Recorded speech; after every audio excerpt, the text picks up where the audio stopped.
वैद्यांचं गाणं नेहमीच चांगलं होतं. म्हणजे तुम्हाला सगळ्यांना माहिती आहे, तुम्ही बॅचमेट आहात त्यांचे, एकाच क्लासमधले आहेत.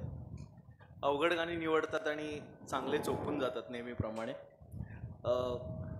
आम्ही ठरवलं होतं, मी आणि दुर्गाने तिथेच बसून कॉमेंट्री करूया, पण मॅडम जरा ओरडल्या, म्हटल्या गपचूप वर जा तिकडे आणि करा. मी म्हटलं टाईमपास होईल थोडंसं, 40 गाणी आहेत म्हटलं, तिथल्या तिथे संपवून जाऊ असं म्हटलं होतं, पण नाही, आम्ही ओरडा खाल्ला, परत आलो इकडे. तर सुरू करूया.